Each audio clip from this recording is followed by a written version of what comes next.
All right, welcome back. कैसे हैं आप सब? आई होप सब अच्छे होंगे। आपको, आपकी फैमिली को, सभी मेरे सब्सक्राइबर्स, व्यूअर्स को नए साल की हार्दिक शुभकामनाएं। आपका नया साल खुशियों भरा हो, हेल्थ हो, वेल्थ हो, पैसा हो, सब हो आपके पास। तो ये भी एक वीडियो बनाने का मोटिव था कि आपको नए साल की शुभकामनाएं बहुत सारी ट्रक भर के। और दूसरा, आपने इस चैनल को 0 से 50K तक पहुंचाया, इसके लिए सारे मेरे व्यूअर्स, सभी सब्सक्राइबर्स को तहे दिल से बहुत बहुत शुक्रिया। आपका बहुत बहुत थैंक यू। और आज का वीडियो एक तरीके से गिफ्ट ही है इस चीज़ के लिए। और जितना अच्छा प्रेजेंट हम कर सकते हैं उतना प्रेजेंट करने की कोशिश करते हैं, चाहे वो एडिटिंग हो, चाहे वो प्रेजेंटेशन हो, चाहे वो स्मेटिक को बताना हो, समझाना हो। जितना पॉसिबल हो सकता है उतना मैं कोशिश करता हूँ। और आई होप आपको पसंद आएगा। और कंप्लीट देखना, और अगर समझ आए और अच्छा लगे तो लाइक करना, शेयर करना, सब्सक्राइब करना। मेरी वजह से, इस वीडियो की वजह से आप अगर एक फ़ोन भी बना पाएंगे तो आई थिंक मेरे लिए इससे बढ़िया क्या है। बहुत अच्छी बात है कि आप सीखते हैं, मुझसे सीखते हैं या वीडियो से सीखते हैं, या उस चीज़ को आप करके देखते हैं तो अच्छा लगता है। अगर ये वीडियो आप कंप्लीट देखते हैं तो आपकी जो भी कंडीशन पे मैं वीडियो बनाता हूँ, चाहे वो लीकेज कंडीशन पे है आज का वीडियो, तो आपके पास अगर कोई भी फ़ोन आया जिसमें आपके डीसी ऑटोमेटिक फ़ोन में लगाने से ही कंज्यूम करना शुरू कर देती है, उस कंडीशन में आप इसे सॉर्ट आउट कर सकते हैं। और कम्प्लीटली जितना कोशिश होता है उतना मैंने किया है इस वीडियो में, बाकी मैं भी करता हूँ। और सारी जो वीडियोस हैं बेहतर बनाने की कोशिश करता हूँ जितना पॉसिबल हो सकता है। इस वीडियो के रिलेटेड आपका जो भी डाउट, आप मुझे कॉल करके पूछ सकते हैं, व्हाट्सअप कर सकते हैं। उसमें भी जितना पॉसिबल हो सकता है मैं कॉल उठाता हूँ, जितना पॉसिबल हो सकता है मैं व्हाट्सअप पे रिस्पॉन्ड करता हूँ।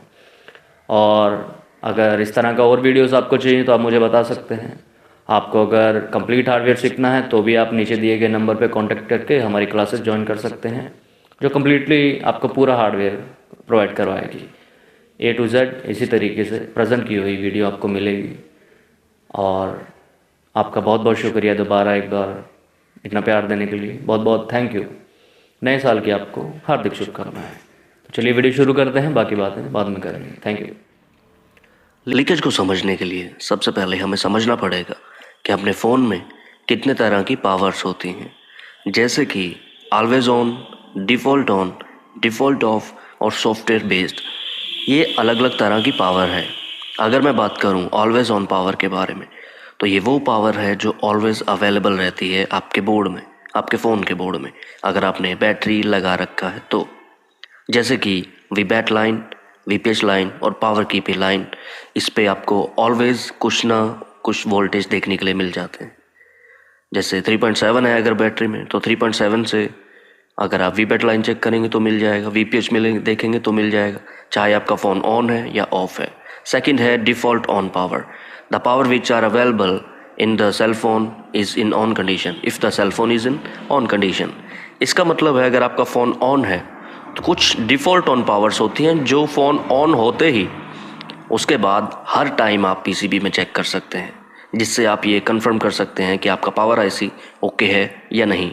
जैसे VIO 1.8 वोल्टेज, 2.9 एमएमसी के लिए, और बहुत सारी कोर वोल्टेजेस, ग्राफिक वोल्टेजेस, और भी बहुत सारी लॉजिक को ऑन करने के लिए जो पावर्स चाहिए वो सारी डिफ़ॉल्ट ऑन पावर्स होती हैं।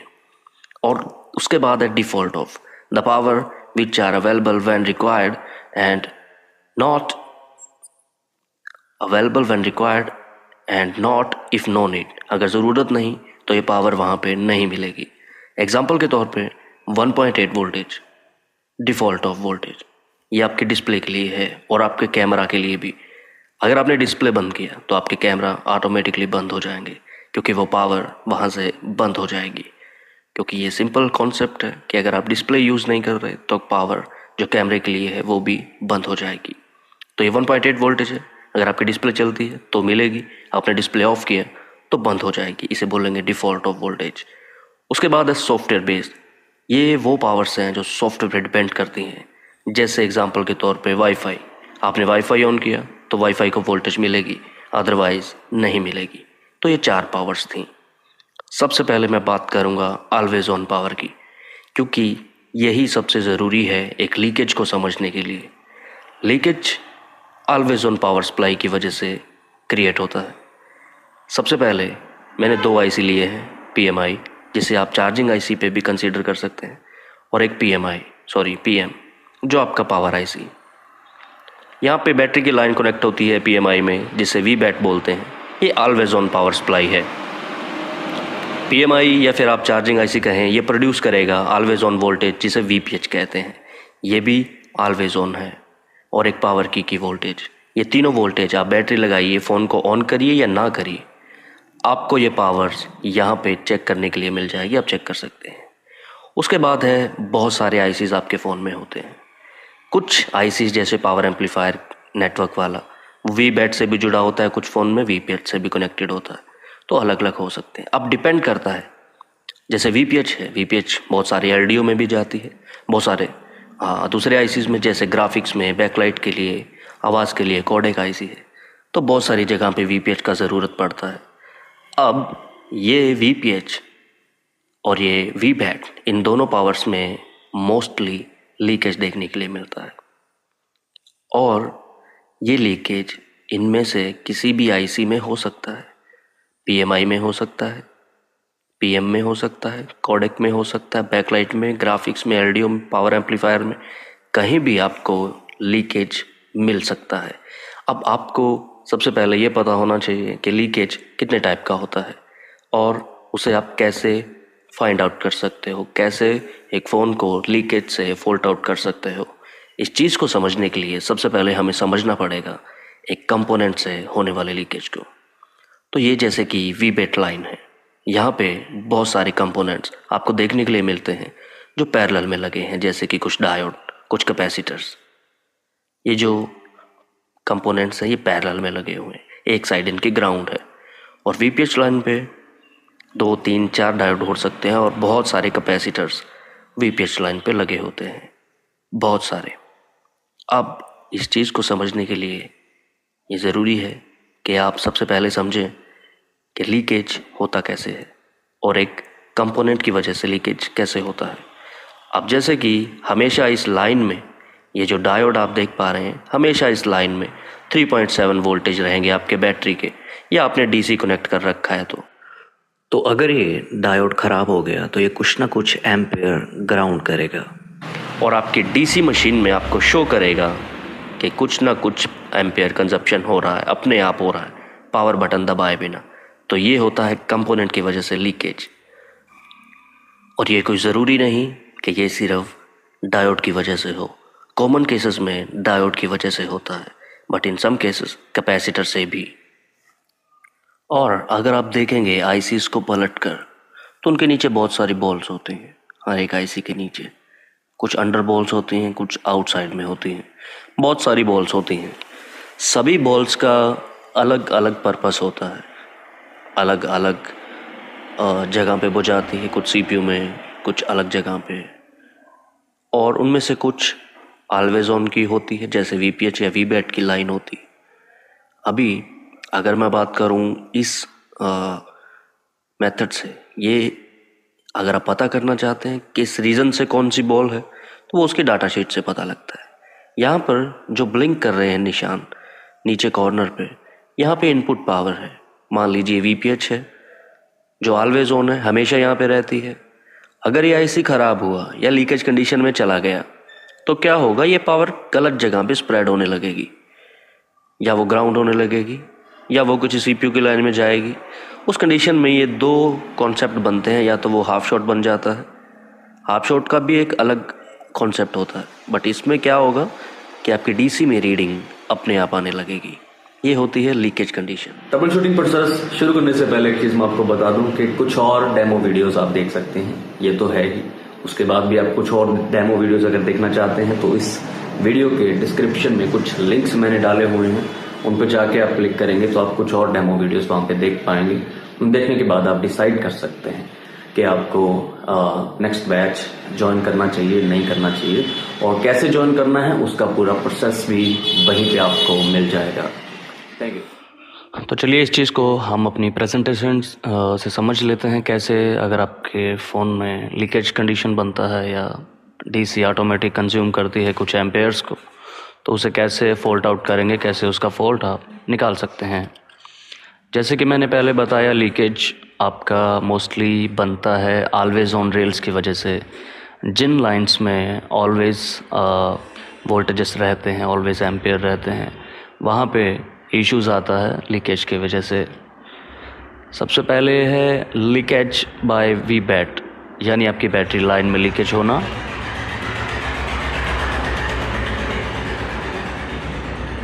सेकंड है लीकेज बाय वीपीएच या वी सिस्टम, जिसे फेज़ वोल्टेज लाइन आप बोल सकते हैं। इसकी वजह से लीकेज हो सकता है, और पावर की लाइन की वजह से लीकेज हो सकता है। तो यहाँ पे दो चीज़ें हैं, मैं आपको बता दूँ। एक तो है वोल्टेज तो आपको पता है, आपकी बैटरी में कहें या फिर आप कहें कि आपके डीसी मशीन में, आपकी बैटरी में कहें या फिर कहें आपकी डीसी में 3.7 से 4.2 वोल्टेज जितना आप सेट करते हैं या जितना बैटरी में है वो रहता है। बट एक चीज़ और है, उसमें करंट भी डिपेंड करता है। आपका फ़ोन मोस्टली 1 एम्पेयर से नीचे चलता रहता है। आपकी बैटरी में अगर वो 5000 मिली एम्पेयर, मतलब 5 एम्पेयर की बैटरी है आपकी, वो कंज्यूम के हिसाब से ख़त्म होती जाती है। तो मोस्टली करंट बैटरी में होना ज़रूरी होता है।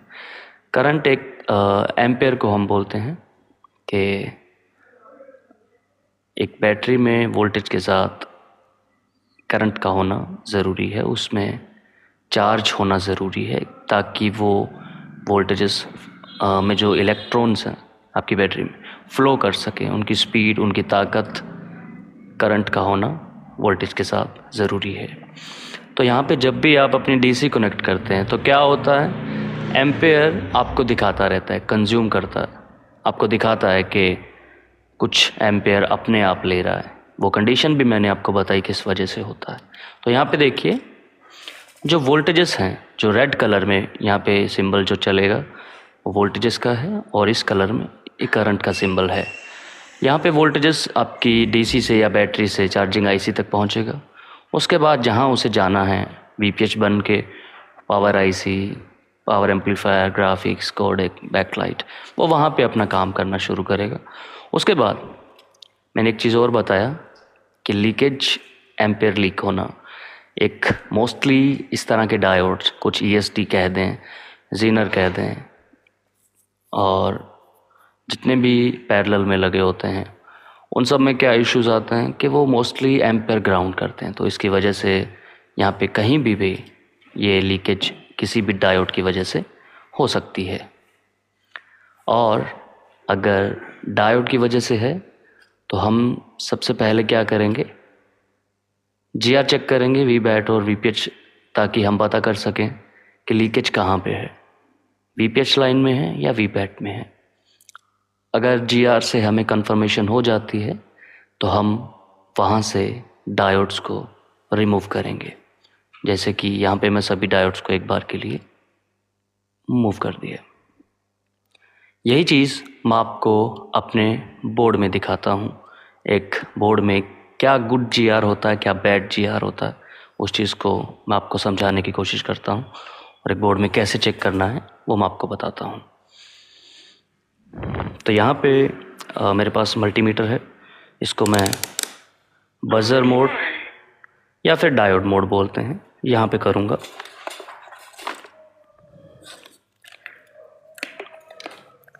अभी सबसे पहले हम देखते हैं इसका बैटरी कनेक्टर पे ग्राउंड वाला हिस्सा कौन सा है। तो मैं चेक कर लेता हूँ। इस साइड पे ग्राउंड है और इस साइड पॉजिटिव लाइन है। तो सबसे पहले मैं इसे रिवर्स वाइज चेक करता हूँ, मतलब पॉजिटिव लाइन पे ब्लैक को रखूँगा और दूसरे को ग्राउंड से। कितना वैल्यू आया,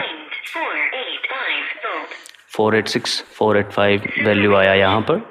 इस वैल्यू का मतलब है यहाँ पे ये कंडीशन इसकी ओके है।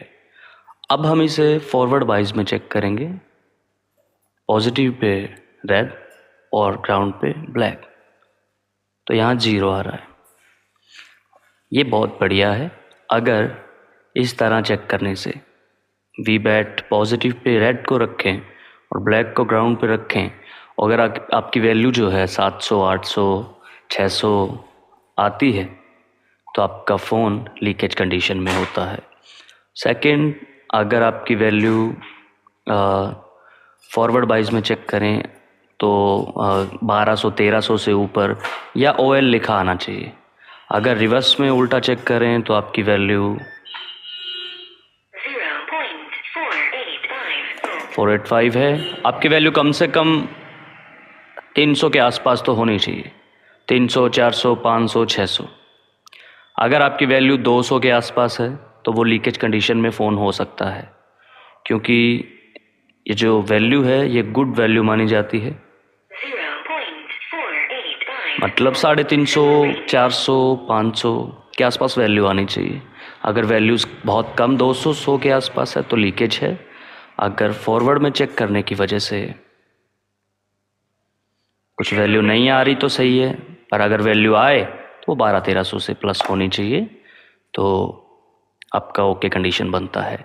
अगर वो नीचे है 600, 700, 800 है तो वो लीकेज कंडीशन में। अगर आपके पास DC नहीं है तो इस तरीके से आप चेक कर सकते हैं VBAT में, बैटरी लाइन में दिक्कत है, लीकेज है या नहीं। तो चलिए आगे बढ़ते हैं। अब हम देखते हैं कौन कौन से डायोड हमें रिमूव करने हैं। तो मैं यहाँ पर इसी बोर्ड का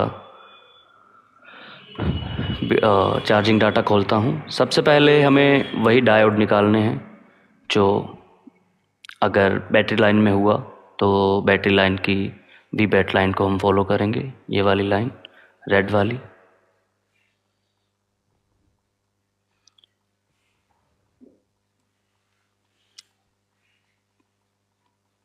ये लाइन आपकी कनेक्ट हो रही है सबसे पहले इस कंपोनेंट पे। ये क्या है? ये डायोड है। जब हम इसका स्कीमेटिक्स देखते हैं तो वहाँ पे हमें पता लगता है ये डायोड है, और आप बिटमैप से भी इस चीज़ को देख सकते हैं।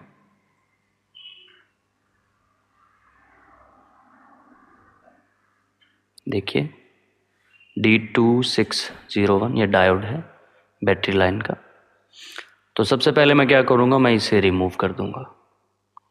मेरा सही हो जाना चाहिए।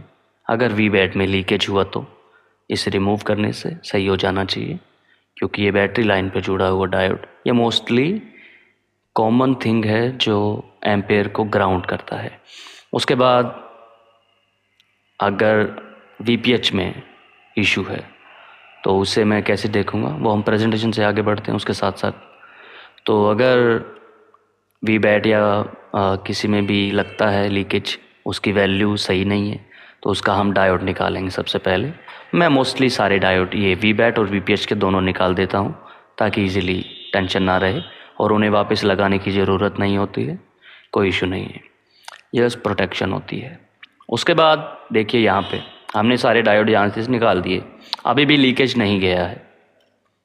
तो अभी इस तरह से जो वोल्टेजेस हैं वहाँ पहुँच जाएंगी और जो एम्पेयर्स हैं नॉर्मली वर्क करेंगे अपना जो भी काम करना होगा। लेकिन अगर डायोड निकालने के बाद ये आपकी VBAT की लाइन, ये सारी VPH और आपकी एम्पेयर्स जो भी जितना भी है उस लाइन में उतना रहेगा। अब हमें क्या करना है, अगर सेम कंडीशन है, अगर लीकेज कंडीशन में से फ़ोन बाहर नहीं आया है तो हमें क्या करना है, remove charging IC and check condition. If still same check other VBAT related chips. अभी देखो, अभी हमें चार्जिंग IC को यहाँ से मूव कर देना है। अभी मैं अगर यहाँ पे DC कनेक्ट करता हूँ तो यहाँ से अभी कहीं भी लाइन तो कनेक्ट नहीं है। हाँ, ये हो सकता है, एक चीज़ हो सकती है, कुछ फ़ोन में हो सकता है कि ये लाइन आपकी पावर एम्पलीफायर से जुड़ी हो, जहाँ VPH ना हो सकता है वहाँ VBAT हो, तो ये चेक कर लेना ज़रूरी है।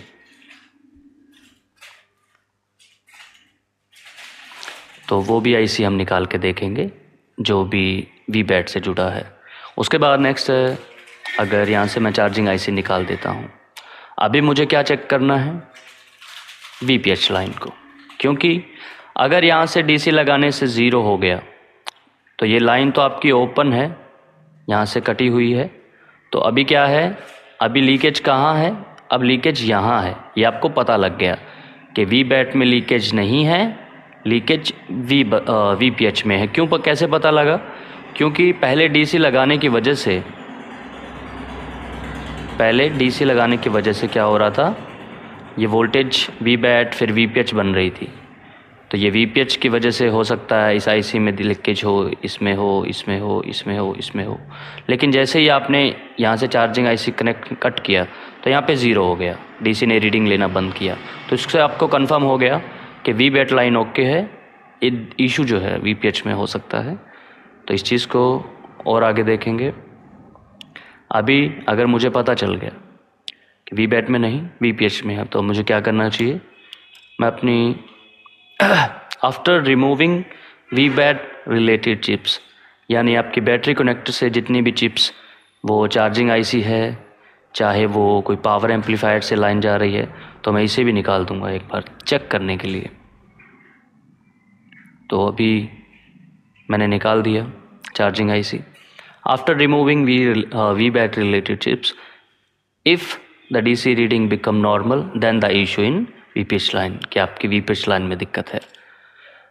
Push 4 volt and 5 ampere in VPH and check DC reading fluctuation by heating different ICs। अभी क्या करना है, मुझे अपनी DC मशीन लेना है। मैं अपनी DC मशीन से डायरेक्टली वायर कनेक्ट करूँगा VPH में, और वहाँ पे वोल्टेज कितना दूंगा, 4 वोल्ट 5 एम्पियर।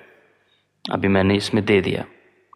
अभी मेरी DC में क्या होगा, यहाँ पे ऑटो रीडिंग आएगी, ऑटो एम्पेयर कंज्यूम होंगे अपने आप, क्योंकि VBAT सही है, इशू VPH में है। अगर चार्जिंग IC निकालने से आपकी लीकेज यहाँ से चली जाती है, तो हो सकता है आपके चार्जिंग IC में भी हो लीकेज। तो अगर यहाँ पे 0 आए, लीकेज चार्जिंग IC निकालने से ना आए, तो सिर्फ चार्जिंग IC बदल दो, काम बन जाएगा। अगर चार्जिंग IC निकालने से यहाँ 0 हो गया और यहाँ DC लगाने से ऑटो कंज्यूम हो रहा है, तो लीकेज फिर VPH में है। अभी मैं क्या करूँगा, इसमें मैंने DC लगा दिया 4 वोल्ट 5 एम्पियर, और इसे लगाने के बाद हम इसी चीज़ को देखते हैं। इसमें यहाँ से VBAT का लाइन आया, जैसे कि मैंने बताया, ये डायोड हमने निकाल दिया। अभी मुझे दूसरे डायोड भी निकालने, VV सिस्टम यानी VPH, VSYS यानी VPH ही होता है।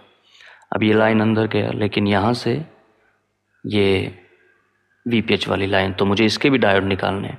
कौन कौन से डायोड लगे हैं यहाँ पे चेक कर लेते हैं। ये इस लाइन से कनेक्टेड है, तो यहाँ तो कोई डायोड नज़र नहीं आ रहा है, और यहाँ पे भी कोई डायोड नज़र नहीं आ रहा है, यहाँ भी नहीं। पावर IC के आसपास वहाँ देखते हैं, यहाँ कैपेसिटर कॉइल पावर IC के आसपास, यहाँ पे देखिए ये रहा D2001, ये पावर IC है, इसके पास ये रहा। ये डायोड भी मुझे निकाल देना है। तो सबसे पहले मैंने दोनों डायोड निकाले। अभी क्या करना है, मुझे चार्जिंग IC निकाल देना है। ये वाला चार्जिंग IC है, तो मैं इसे निकाल दूंगा। अब मुझे फिर से यहाँ पे DC कनेक्ट करना है, और मुझे चेक करना है कि DC में जो ऑटो एम्पेयर कंज्यूम हो रहे थे वो सही हो गए या नहीं। अगर सही हो गए, 0 हो गए, तो आपकी दिक्कत VBAT में नहीं है, आपकी दिक्कत VPH लाइन में हो सकती है। तो उसके बाद क्या करेंगे, VPH लाइन का GR चेक करेंगे, ग्राउंड रेजिस्टेंस, जैसे कि हमने पहले इसका किया था, सेम टू सेम उसी तरीके से। कैसे करेंगे, सबसे पहले इस IC को मैं निकाल दूंगा। मैं पहले भी चेक करूंगा निकालने से, और बाद में भी चेक करूंगा। तो सबसे पहले क्या करता हूं, और एक बात याद रखना, दोनों डायोड्स मैंने पहले ही निकाल दिए। अभी मैं इसका ग्राउंड रेजिस्टेंस चेक करता हूं। तो चलिए अपने फ़ोन में चेक करते हैं। यहाँ पे उसी तरीके से चेक करेंगे। जैसे पहले किया था। अब यहाँ पर क्या है, नहीं है कुछ, क्योंकि 2000 से ऊपर मल्टीमीटर ग्राउंड रेजिस्टेंस नहीं दिखाता है, तो वो OL लिखा हुआ आता है, उसकी टेंशन मत लेना। और रिवर्स वाइज में क्या है, 442 442। अभी ये इसका ओके है, लेकिन मैं अगर इसका कम होता, मान लो इसका 200 आता, या फिर उल्टी साइड पे चेक करने से, जैसे फॉरवर्ड वाइज में चेक करता, अगर यहाँ पे 300 400 500 600 700 800 आता, तो ये लीकेज अभी भी रहता। तो मैं क्या करता, सबसे पहले इसका चार्जिंग आईसी निकाल के फिर यहाँ पे चेक करता। अगर वो नॉर्मल हो जाता तो सिर्फ मैं चार्जिंग आईसी चेंज करता। अभी क्या करना है, हमें VPH जो लाइन है उसमें कौन कौन सी लाइन में इश्यूज हो सकते हैं, वो सब चीज़ें चेक करनी है। तो एक चीज़ आप ध्यान रखना है, अभी मैं इसमें DC कनेक्ट करता हूँ। अभी मैं इसमें DC कनेक्ट करता हूँ, तो अभी इसमें पावर आ गया है। पावर कहाँ कहाँ पे आ गया है वो मैं आपको बता देता हूँ।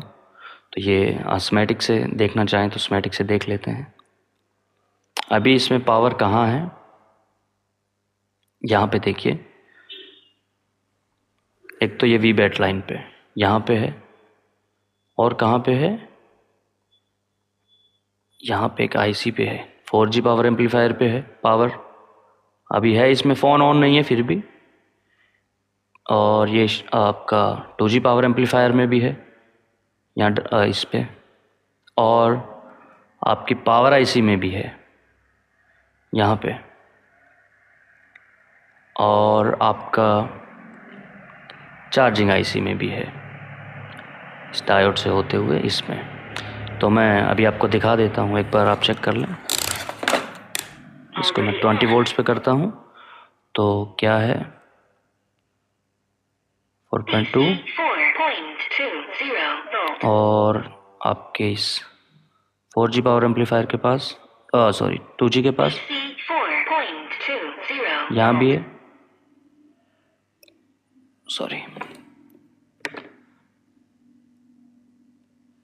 और एक पावर IC के पास था कहीं पे, उसे भी चेक करते हैं।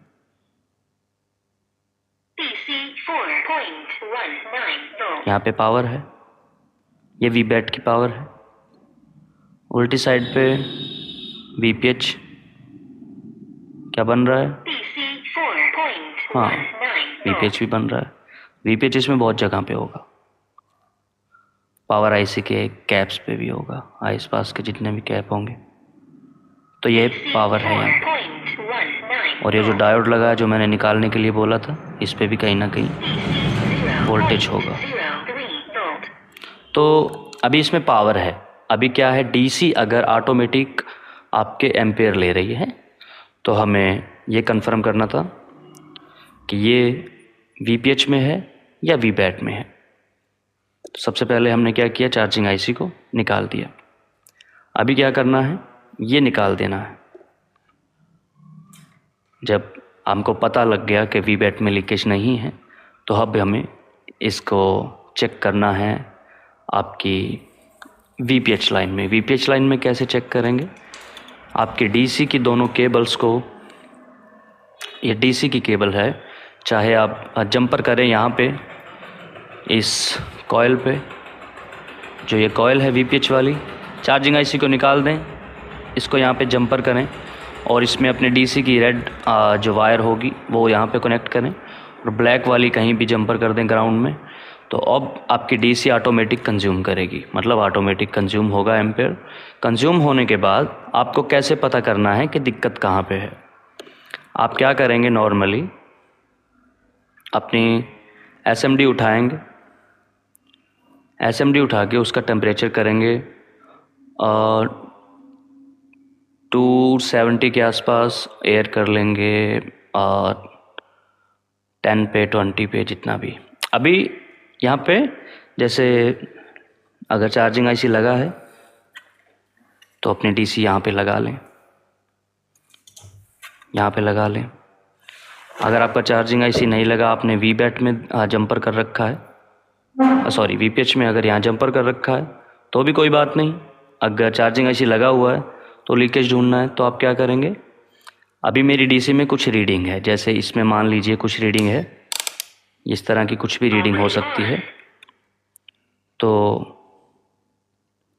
मान लो कुछ भी रीडिंग आ रही है वहाँ पे, तो अभी मुझे क्या करना है, इस पर हीट करके देखना है।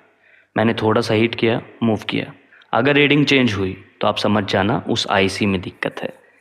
जैसे कि ये पावर IC है, अब मुझे लग रहा है ये पावर IC लीक हो रहा है, तो उसे कैसे पहचानूंगा, उसमें मैं ऐसे हीट करूंगा, 1 सेकंड के लिए मूव करूंगा। अगर रीडिंग चेंज हो गई आपके DC मशीन में, एकदम से ऊपर गई या एकदम से नीचे आई, तो वो IC ख़राब होगा। मोस्टली मान लो यहाँ पे अगर VPH आ रही है तो मैं इसे ऐसे ऐसे करके देखूंगा और मूव कर लूँगा, उससे क्या होगा, रीडिंग चेंजेस होगी, ऊपर नीचे चली जाएगी। अगर आपके पास थर्मल कैमरा वगैरह है तो उसमें इतनी करने की ज़रूरत ही नहीं है, नॉर्मली दिख जाता है। जैसे कोई भी पावर एम्पलीफायर है तो मैं उसे हीट करके देखूंगा।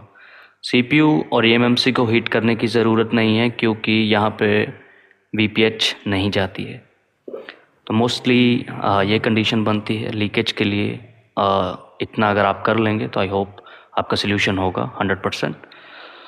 और एक चीज़ है,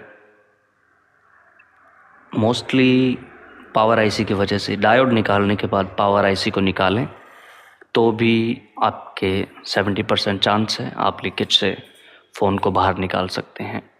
तो ये एक छोटा सा कॉन्सेप्ट था लीकेज पे, लीकेज को कैसे फॉल्ट आउट करेंगे, कैसे उसका सही तरीका है, कैसे निकाल सकते हैं।